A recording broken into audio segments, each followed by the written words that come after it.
Hello and नमस्ते दोस्तों। तो हमने पिछले लेक्चर तक इलेक्ट्रिक फील्ड लाइंस को पूरा डिटेल में देख लिया था, एनसीईआरटी लाइन बाय लाइन। तो अब हम इस लेक्चर से शुरू करेंगे इलेक्ट्रिक फ्लक्स। तो आपको ये इलेक्ट्रिक फ्लक्स किसी किसी के लिए नया वर्ड होगा और कोई कोई पहले से भी जानते होंगे। तो कुछ भी हो, हम आज इसको डिटेल में देखेंगे और मैं आपसे वादा करता हूँ कि आप इसको बिल्कुल अच्छे से समझ जाएंगे। तो चलिए शुरू करते हैं। Consider flow of a liquid with velocity v through a small flat surface ds। तो इसमें कह रहा है कि मान लीजिए एक लिक्विड है, वो एक स्मॉल फ्लैट सरफेस ds।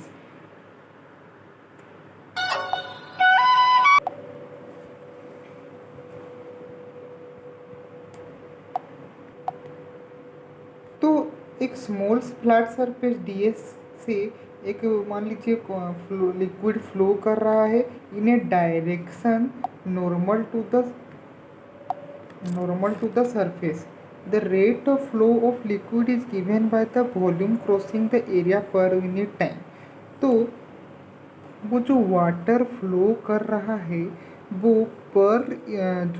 जो पर यूनिट टाइम में कितना वॉल्यूम वो गुजर रहा है, कितना वॉल्यूम से वो गुजर रहा है, वो अगर हम लोग फाइंड कर ले तो वो हमें बताता है, उसका जो मैग्नीट्यूड है वो हमें बताता है rate of flow of liquid. तो rate of flow of liquid को हम लोग ऐसे भी बोल सकते हैं, वॉल्यूम बटे टाइम। उसके बाद आगे कहता है कि the rate of flow of liquid is given by the volume crossing the area per unit time VDS and represents the flux of liquid flowing across the plane.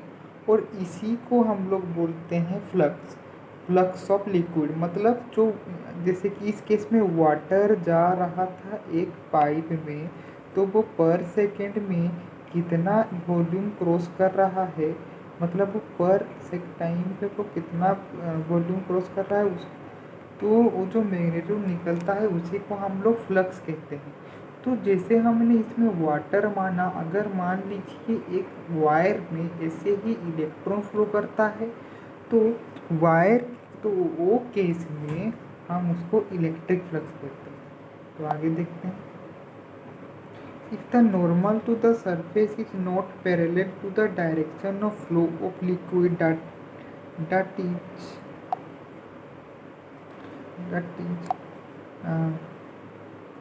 to be, but it makes an angle theta with it।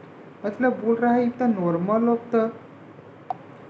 of the surface is not parallel, अगर जो surface है उसका जो normal उसके parallel ना हो और उससे थीटा डायरेक्शन में हो, मतलब ऐसे ये है, इस पर नॉर्मल ऐसे होता है। तो अगर नॉर्मल उसका सीधा ना होकर अगर मान लीजिए थीटा डायरेक्शन में हो तो the projected area in a plane perpendicular to V is delta ds cos theta. तो उस केस में अगर जब थीटा आ गया तो थीटा के केस में हम लोग प्रोजेक्शन लेते हैं, तो इसलिए हम लोग डेल्टा ds कोस थीटा लेंगे, जो कि फ्लक्स होता है। Therefore the flux going out of the surface ds is v dot n cap ds। तो यहाँ पे जो n है वो एक तो यूनिट वेक्टर है। उसके बाद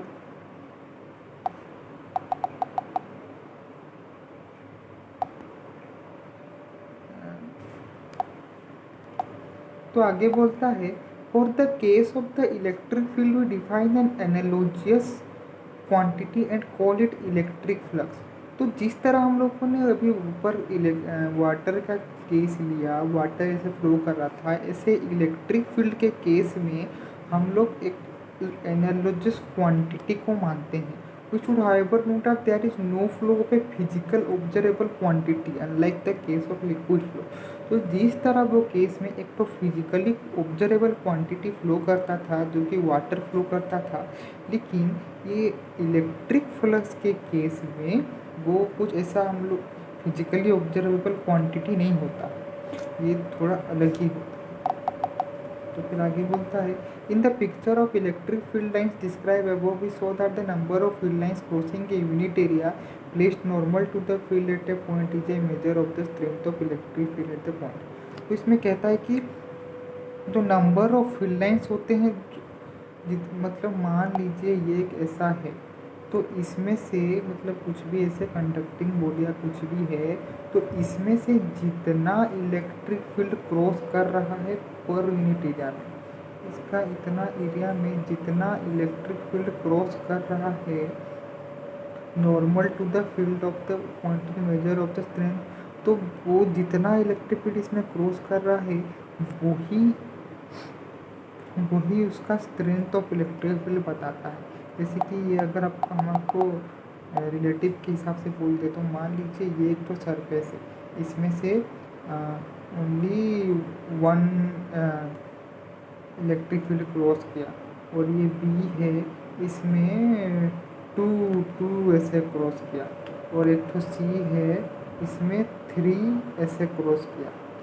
तो इसमें से तीनों में से जो इलेक्ट्रिक फील्ड का स्ट्रेंथ है वो सबसे ज़्यादा सी होगा, फिर बी होगा, और उसके बाद ए होगा, क्योंकि सी का जो सी सरफेस पे जो पर यूनिट एरिया में जो इलेक्ट्रिक फील्ड आ रहा है, मतलब एक एरिया में एक हम टुकड़ा मान ले एरिया मान लेते हैं, तो इसमें तीन तो इलेक्ट्रिक फील्ड गुजर रहे हैं, तो इसीलिए इसका स्ट्रेंथ ज़्यादा होगा इलेक्ट्रिक प्लस का।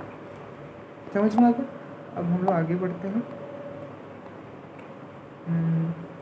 This means that if we place a small planar element of area delta S normal to E, the number of field lines crossing it is proportional to E delta S. Now suppose we tilt the area element by angle theta,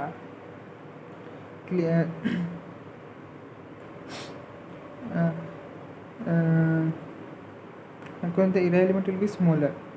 Suppose you tilt the area element by angle theta, clearly the number of field lines crossing the area element will be smaller. तो इसमें कहता है कि जो small, अगर हम लोग देखिए जैसे इस वाला केस में ऐसे बहुत सारे इलेक्ट्रिक फील्ड पर एरिया में डेल्टा एस ये माना गया है, तो इसमें ई मैग्नीट्यूड के इलेक्ट्रिक फील्ड गुजर रहे हैं। तो अगर जो एरिया भी ये दिख मान लेते हैं, ये बोल दे रहे हैं कि अगर ये एक सरफेस है, तो इसका जो एरिया वेक्टर जो होता है ना, वो हमेशा इसके परपेंडिकुलर ही होता है, और इस एरिया वेक्टर को ही हम लोग इधर ये डेल्टा एस के तौर पे यहाँ पे रिप्रेजेंट किया गया है। तो इसमें बोल रहा है कि अगर मान लीजिए ऐसा एक सरफेस है, तो उसका एरिया वेक्टर तो हमेशा ऐसे परपेंडिकुलर होगा, नॉर्मल टू द प्लेन होगा। और अगर मान लीजिए इलेक्ट्रिक फील्ड भी इसी तरफ आ रहा है, तो ये तो दोनों एक साइड में अलाइन हो गए। तो इस केस में जो है वो the number of field lines crossing it is proportional to E delta S. ना तो अगर हम तो पहला केस हो गया, तो लेकिन अगले केस में now suppose you tilt the area element by angle theta, तो मान लीजिए ऐसे एक तो हम लोगों ने सरफेस पहले लिया था, लेकिन अगर वो ये थीटा एंगल से टिल्ट हो जाए, तो इसका जो एरिया वेक्टर है वो तो इससे परपेंडिकुलर होगा, मतलब यहाँ पे होगा डेल्टा। लेकिन जो इलेक्ट्रिक फील्ड है वो इस तरफ ही आ रहा है, तो देखो इलेक्ट्रिक फील्ड तो इस तरफ जा रहा है, लेकिन डेल्टा एस इस तरफ चला गया। तो इस केस में हम लोग प्रोजेक्शन लेते हैं। ये जो डेल्टा एस है वो इसे थीटा डिग्री में है, तो ये डेल्टा एस का प्रोजेक्शन इस तरफ क्या होगा, डेल्टा एस कॉस थीटा। तो इस केस में हम लोग बोलेंगे इसका होगा वैल्यू ई डेल्टा एस कॉस थीटा, इसके प्रोपोर्शनल है, जो कि यहाँ पे बोला गया है e delta S cos theta. और अगर ये थीटा 90 हो जाए, तो हम लोग जानते हैं कोस 90 डिग्री 0 होता है, तो इलेक्ट्रिक फील्ड ये तो वो फ्लक्स भी आपका जो है वो 0 हो जाएगा। Lines will be parallel to delta S and will not cross it at all. मतलब यहाँ पे थीटा 90 मतलब क्या समझ रहे, देखिए यहाँ पे ऐसा टिल्टेड वाला है यहाँ पे थीटा डिग्री में, ठीक। तो अगर ये थीटा ही 90 डिग्री हो जाए, मतलब ये ऐसे सीधा हो जाए, ऐसे मतलब ऐसा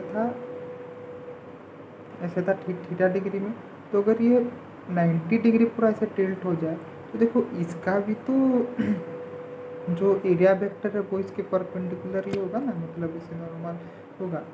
तो वो इलेक्ट्रिक फील्ड मान लो इस तरफ आ रहा है, लेकिन ये तो टिल्ट होते होते इस तरफ आ गया, तो डेल्टा एस जो है वो इस तरफ आ जाएगा, तो वो एक दूसरे के नहीं सॉरी इस तरफ आ जाएगा, तो डेल्टा एस और ई तो एक दूसरे से पैरेलल हो जाएंगे, तो इसलिए फील्ड लाइन से parallel delta S and will not cross at all, वो एक दूसरे को क्रॉस कभी नहीं करेंगे।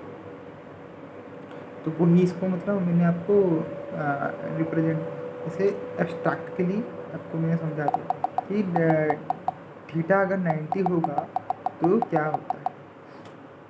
आगे बढ़ते हैं, ये देखिए यहाँ पे पिक्चर्स दिए गए हैं, वो जब सीधा जाता हो तो डेल्टा एस भी था, ई भी सीधा, और अगर हम उसको थोड़ा टिल्ट कर दें तो डेल्टा एस इस तरफ और ई इस तरफ, तो हम लोग इधर पोजीशन लेते हैं डेल्टा एस कोस थीटा। आगे देखते हैं, the orientation of area element and not merely its magnitude is important in many context. For example, in stream the amount of water flowing through the ring will naturally depend on how you hold the ring. तो हम लोग अगर जो water का pipe होता है, तो वो अमाउंट ऑफ वाटर कितना जाता है वो डिपेंड करता है कि हम लोग उसको किस तरह पकड़े हैं। अगर उसको हम लोग पतला कर, मतलब जिस तरह भी हम लोग उसको होल्ड करें उसके हिसाब से हो जाता है। तो if you hold it normal to the flow, maximum water will flow through it.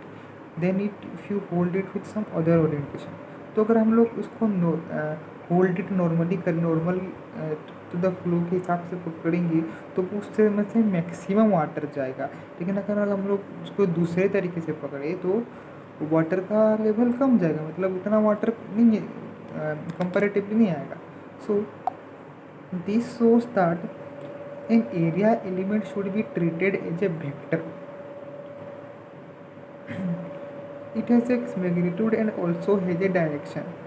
तो इससे हमें पता चलता है कि जो एरिया वेक्टर होता है उसे को हमें एक वेक्टर के समान मानना हो, जिसका एक मैग्नीट्यूड भी हो, डायरेक्शन भी हो। एरिया वेक्टर का मैग्नीट्यूड तो होता ही है, लेकिन उसका डायरेक्शन भी होता है। जिस तरह हम उसको ओरिएंट करेंगे उसी तरह उसका डायरेक्शन भी चेंज होते रहता है। It has a magnitude and also has a direction. How to specify the direction of a planar area? Clearly the normal to the plane specify the orientation of the plane, just the direction of a plane area vector is along its normal. तो हमेशा देखिएगा जो planar area vector का जो direction होता है वो हमेशा अलोंग द नॉर्मल होगा। अगर सरफेस ऐसे है तो नॉर्मल इस तरफ होगा, अगर सरफेस ऐसे है तो नॉर्मल इस तरफ होगा। तो जिस तरफ नॉर्मल डायरेक्शन होता है उसी तरफ देखिएगा कि जो एरिया वेक्टर का डायरेक्शन भी उसी तरफ रहता है। तो आगे बोलता है कि how to associate a vector to the area of a curved surface. We imagine dividing the surface into a large number of very small area elements. Each small area elements may be treated as planar and a vector associated with it as explained before. ये तो हम जानते ही है। Notice one ambiguity here. The direction of an area element is along with normal. तो जो area element का जो direction होता है वो तो हम लोगों ने पढ़ा कि वो along its normal होता है, but a normal can point in two directions. Which direction do you choose as a direction as a vector associated with the area element? तो इसमें कह रहा है कि बहुत इंटरेस्टिंग बात बोल रहा है। देखिए कि मान लीजिए सरफेस ऐसे है तो इसका नॉर्मल तो हमने ऐसे मान लिया, तो ज़रूरी थोड़ी कि इस तरफ भी उसका नॉर्मल हो परपेंडिकुलर, उसके देखिए नीचे भी तो हो सकता है।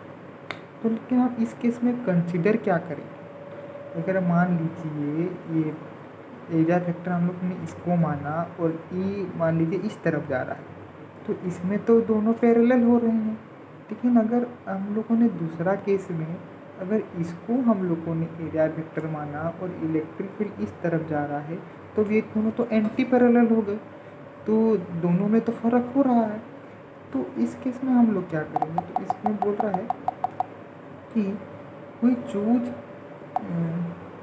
as a direction of the vector associated with the area element.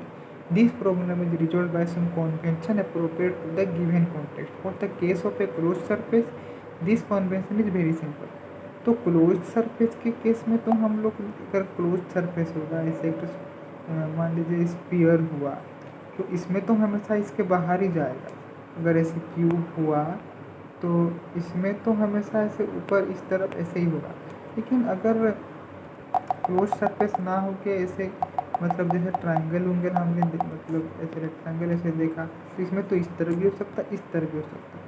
तो इस केस में the vector associated with every area element of a close surface is taken to be in the direction of the outward normal. ये close surface वाला case में this is the convention used in figure 1.16।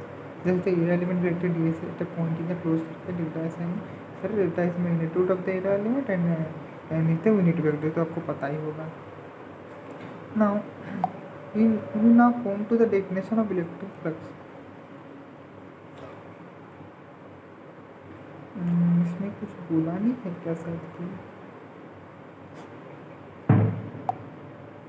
तो इसमें बोल दिया है कि ये जो कन्वेंशन था कि ऊपर मानेंगे नीचे मानेंगे, तो उसको ये क्या बोलते हैं, मतलब 3D सरफेस के हिसाब से, क्लोज सरफेस के हिसाब से इनको कंसिडर करते हैं। और आपको लगता है एग्जाम में लगता है क्लोज सरफेस के हिसाब से ही मांगा जाएगा, इसीलिए इसमें बस क्लोज सरफेस का ही दिया गया है। जो उसका नॉर्मल होगा वो हमेशा उसके आउटवर्ड ही होगा। जैसे कि यहाँ पे दिख रहा है हमेशा क्लोज सरफेस है, ये आर्म जैसे दिख रहा है, तो आर्म तो क्लोज सरफेस होगा। तो इसका जो डेल्टा एस है वो ऐसे मतलब आउटवर्ड ही हमेशा होगा। इसमें भी दिखे, इसमें भी आउटवर्ड ही मतलब माना गया। अब कुछ नहीं, बस इतना समझ लीजिए कि जो एरिया वेक्टर होता है वो हमेशा आउटवर्ड होता है और वो नॉर्मल टू द सरफेस होता है। अब आगे देखते हैं, वहाँ पे फाई का एक सुंदर सा एक्सप्रेशन भी दे गया है। ये फाई ये होता है आपका फ्लक्स, इलेक्ट्रिक फ्लक्स, ई होता है आपका इलेक्ट्रिक फील्ड, और ये डेल्टा एस होता है आपका एरिया वेक्टर। और ये कोस थीटा का आपको झंझट तो मैंने आपको बता दिया था, अगर वो थीटा डिग्री से टिल्टेड हो तो आप प्रोजेक्शन ले लीजिएगा ऐसे नीचे तरफ, जो नीचे तरफ लेने से वो उसका कोस थीटा हो जाएगा, तो एक तो कोस थीटा होगा, वैल्यू नीचे टर्म आ जाएगा। तो which is seen before is proportional to the number of field lines cutting the area element. The angle theta here is the angle between E and delta S. जितना तो आपको पता है कि वो एंगल जो थीटा है वो किसके बीच में है, ई और डेल्टा एस में। ये भी एग्जाम में कभी कभी आता है कि ये जो थीटा एलिमेंट है वो किसके बीच का है, मतलब इसमें तो दो ही कोई है, ई और एस, तो आपको पता ही चल जाना चाहिए कि वो थीटा जो है और ई और डेल्टा एस के बीच में। For a closed surface, with the convection stated already, theta is the angle between E and the outward normal. तो यहाँ जो आउटवर्ड नॉर्मल है ये तो डेल्टा एस ही, मतलब ऐसे क्लोज सरफेस है, तो इसका तो जो आउटवर्ड नॉर्मल होगा तो इसी को तो हम लोग डेल्टा एस मानते हैं।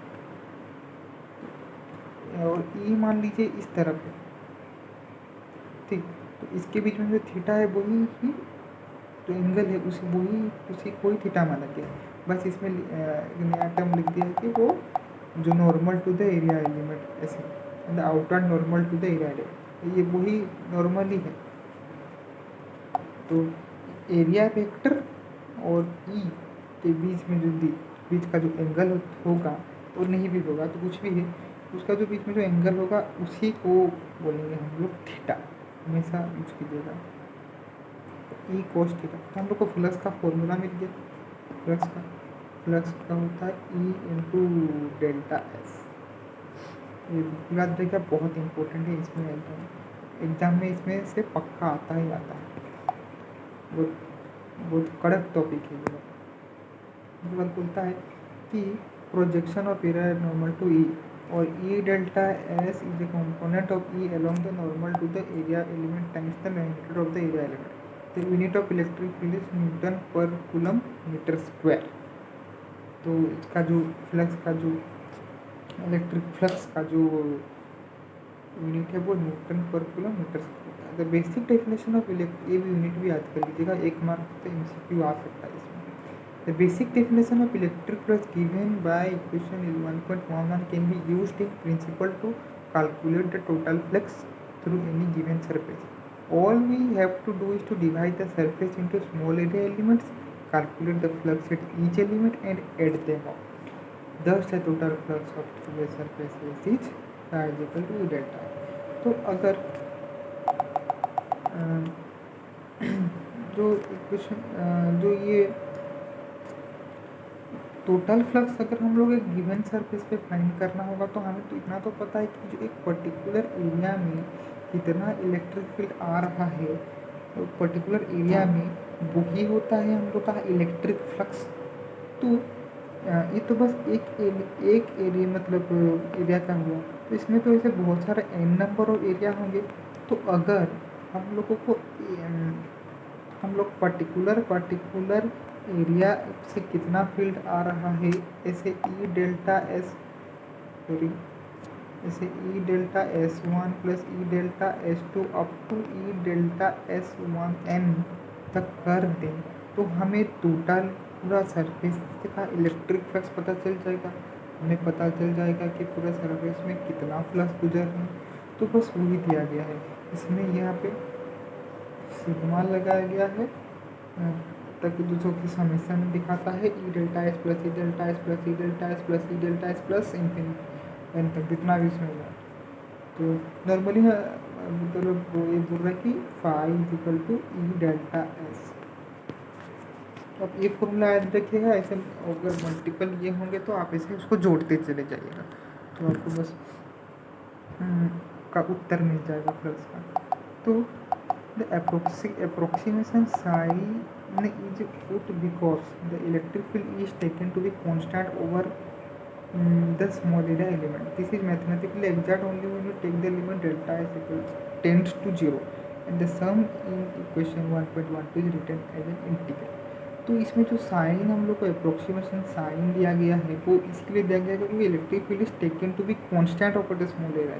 क्योंकि देखिए स्मॉल एरिया जो एलिमेंट है वो तो बहुत स्मॉल है, तो इसलिए वहाँ पे इलेक्ट्रिक फील्ड का जो मैग्नीट्यूड है उसको हम लोग कांस्टेंट मान रहे हैं स्मॉल एरिया में, वो कितना ही वेरिएशन कर लेगा क्योंकि वो बहुत स्मॉल एरिया है। तो this is mathematically exact only when you take the limit delta s tends to 0 the sum in equation 1.2 is written as an integral. इसलिए इसको इस तरह से लिखा गया। तो आज के लिए बस इतना ही। अगले हम लोग लेक्चर में हम लोग पढ़ेंगे इलेक्ट्रिक डाइपोल, और ये भी बहुत ही इंपॉर्टेंट टॉपिक है, बहुत ही तगड़ा टॉपिक है। तो अगले लेक्चर में हम देखेंगे। तब तक के लिए बाय, जिंदाबाद और जय हिंद।